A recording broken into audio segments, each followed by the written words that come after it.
13절까지 말씀입니다. 마가복음 6장 1절에서 13절까지 말씀을 한 절씩 교독하시겠습니다.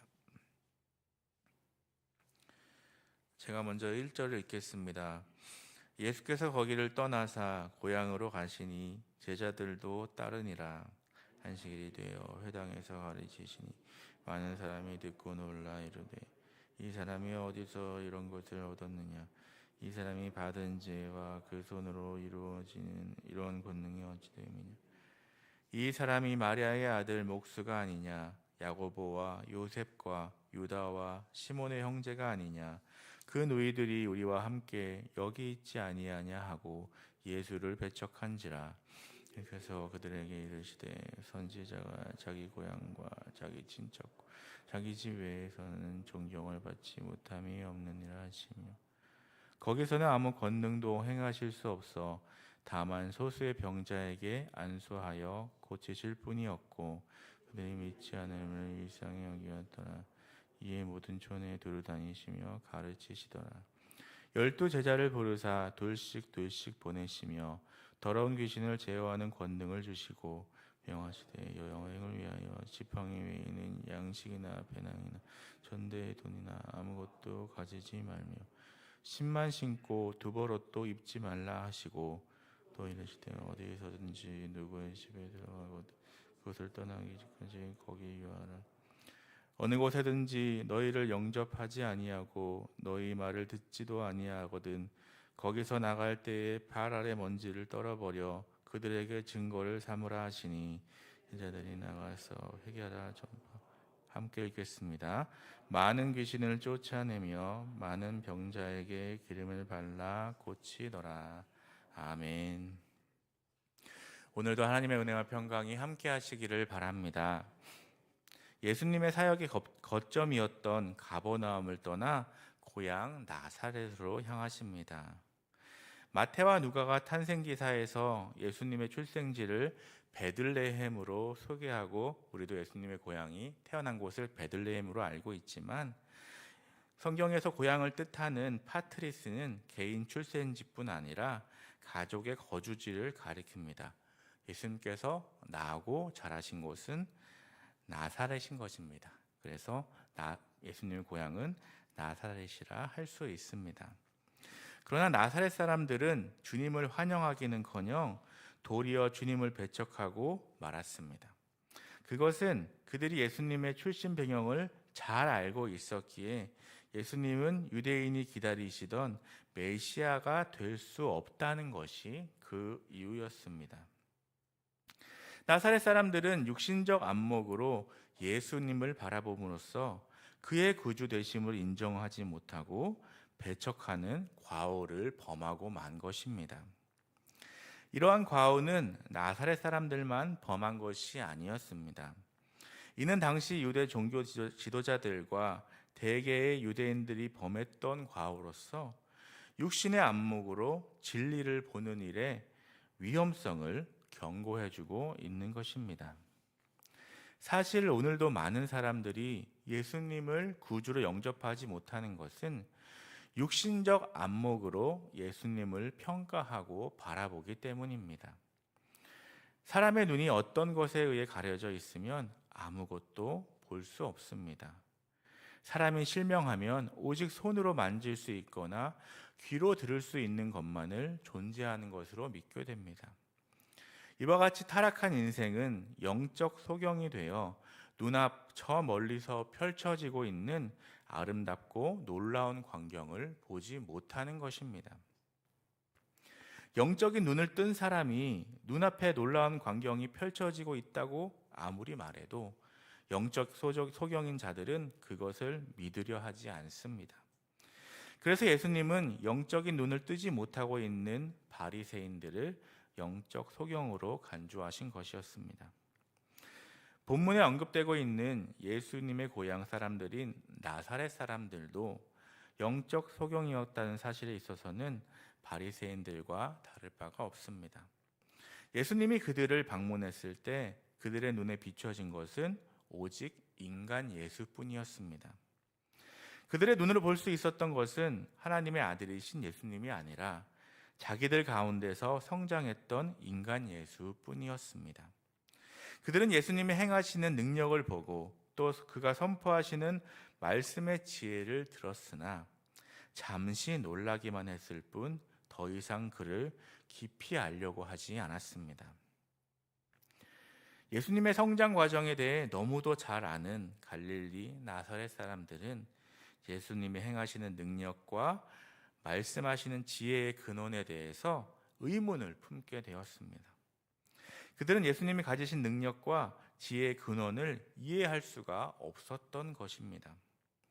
가난한 목수의 아들로 태어나 자기들 가운데서 자라난 예수님이 하나님이시며 또 그가 가지신 능력과 지혜가 하나님 자신의 능력과 지혜라는 것을 도무지 이해할 수가 없었던 것이었습니다. 이런 점에서 그들이 2절에 이 사람이 어디서 이런 것을 얻었느냐라고 의문을 품은 것은 그들이 예수님이 가지신 능력과 지혜의 근원을 인간적인 것에서 찾으려고 했음을 보여주는 것입니다. 당시 유대인들은 랍비가 되기 위해서 랍비를 교육시키는 곳으로 찾아갔습니다. 아마 나사렛 사람들은 예수님이 짧은 기간 동안 랍비 교육을 받으신 것으로 생각했을지도 모릅니다. 그렇지 않으면 그들은 예수가 열심당이나 에세네파 또는 바리새파 중 어느 한 지파의 위대한 선생에게 교육을 받았다고 생각했을 것입니다. 그러나 예수님께서 그 능력과 지혜를 어떤 위대한 선생으로부터 전수받으신 것이 아니라는 사실을 그들이 알았을 때 그들은 그 근원에 대해 궁금해할 수밖에 없었던 것입니다. 그럼에도 불구하고 그들은 예수님의 출생부터 성장 과정까지 다 알고 있었기에 그를 하나님의 아들로 인정하려고 하지 않았던 것입니다. 만약 예수님께서 하나님의 아들로서 신적 권세를 가졌다고 말씀하시는 대신에 어떤 위대한 랍비 문화에서 배워 그렇게 위대한 능력과 지혜를 알게 되었다고 말씀하셨다면 그들은 그의 말씀을 믿고 그 권위에 순종했을지도 모릅니다. 바로 이러한 잘못된 인간적인 판단 기준 때문에 그들은 예수님을 믿지 않았을 뿐만 아니라 심지어 배척했던 것입니다. 나사렛 사람들은 직접 예수님께서 선포하시는 말씀을 듣고 행하시는 능력을 목격했음에도 불구하고 예수님을 하나님의 아들로 인정하지 않았습니다. 애굽의 바로 왕은 모세를 통하여 나타나는 하나님의 능력을 목격했습니다. 그럴 때마다 그는 회개하는 듯이 보였습니다. 그러나 그는 더욱 강팍해져 이스라엘 백성을 보내지 않았습니다. 그는 10가지 재앙이 끝나자 모세의 말대로 이스라엘 백성들을 해방시켜 주었습니다. 그러나 그 후에 그는 다시 강팍해져서 홍해까지 이스라엘 백성들을 추격했고 결국 그의 군대는 홍해에 빠져 몰살당했습니다.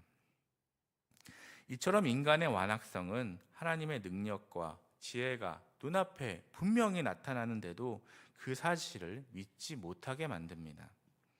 나사렛 사람들만 그런 것이 아니라 죄로 완악해진 모든 인간이 그런 상태에 있습니다. 그러나 우리는 하나님의 은혜로 믿음을 선물로 받았습니다. 세상 사람들이 하나님의 능력을 목격하면 놀라기는 하지만 믿음에 이르지 못하는 것을 볼 때 지금 예수님을 구주로 믿고 있는 우리는 얼마나 큰 복을 받은 자들인지 알고 감사해야 하겠습니다. 나사렛 사람들의 눈에는 인간 예수만 보였습니다. 그들은 인간 예수 안에 계신 하나님이신 예수님을 볼 수 있는 눈이 없었습니다.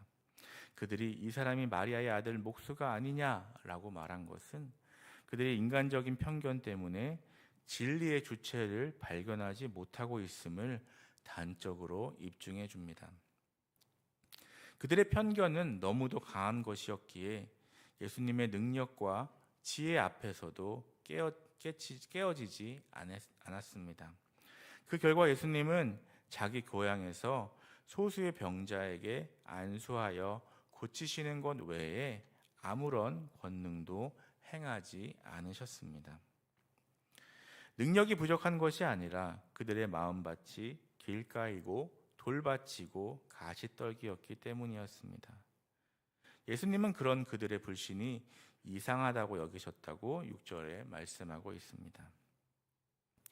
오늘 우리의 들쭉날쭉한 믿음이나 온탕과 냉탕을 오고 가는 믿음에 대해서도 주님께서는 이상하게 여기시고 더는 역사해야 소용없다고 여기시지는 않을까 두려움을 가지고 자신을 돌아보고 회개해야 하겠습니다. 예수님은 고향을 떠나 모든 촌에 두루 다니시며 가르치셨습니다. 예수님은 나사렛 주변의 모든 촌을 방문하셨고 또 고의적으로 나사렛을 둘러싸고 있는 곳을 돌아보셨습니다. 고향밭 변두리에서 예수님은 제자들을 파송하십니다. 둘씩 짝지어 보내십니다. 서로 의지할 뿐 아니라 하나님의 역사의 산 증인이 되도록 짝지어 보내신 것입니다. 더러운 귀신을 제어하는 능력을 부여받은 제자들에게 지팡이와 신 외에 다른 양식과 돈, 여분의 옷은 허락되지 않았습니다. 다 갖출 때까지 기다리지 않고 하나님께서 예비하실 줄 믿고 하나님께서 일하실 공간, 여백, 틈을 남겨둔 채 떠나가게 하신 것입니다. 가난한 자의 복음을 전하기 위해 가난한 자가 되고 십자가의 복음을 전하기 위해 십자가의 방식으로 나아가게 하셨습니다. 환영에는 환영으로 또 거절에는 거절로 응수하라고 하십니다. 증인은 환대를 누릴 자격도 있고 냉대를 견딜 의무도 있습니다. 환대를 고르지 말고 냉대를 피하지 말아야 합니다. 듣든지 아니 듣든지 할 말을 하고 회개를 요청하고 하나님 나라가 임했음을 들려주고 보여주기만 하라고 하십니다. 증거가 있는 증인, 신실하게 주인의 의지를 전달하는 증인이 되면 되는 것입니다. 추수는 주님께서 하십니다.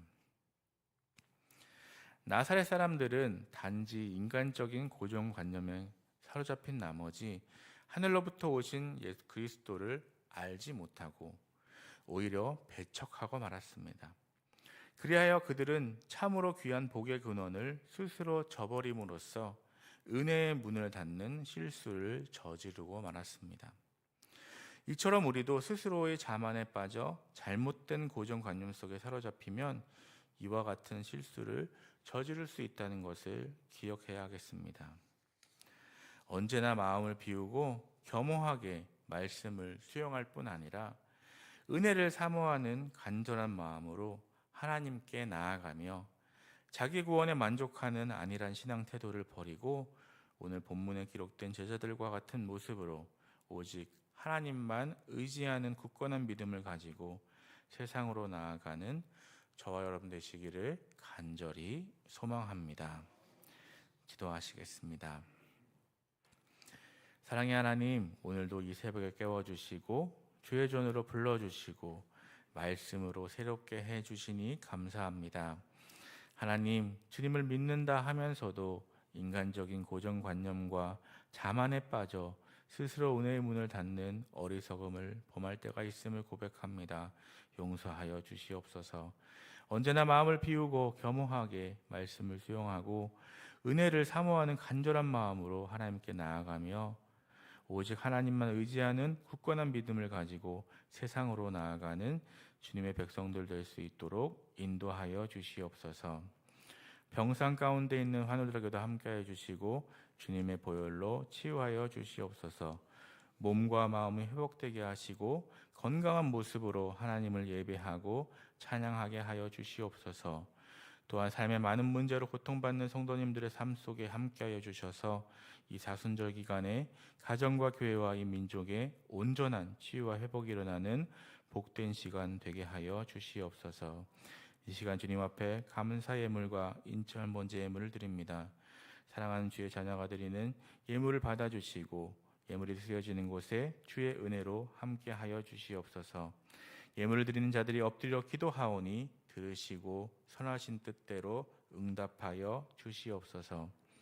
오늘도 가정과 일터를 지켜주시고 우리들이 살아가는 삶의 현장 속에서 주님만을 높이는 복된 삶이 되도록 인도하여 주시옵소서. 예수님의 이름으로 기도드립니다. 아멘.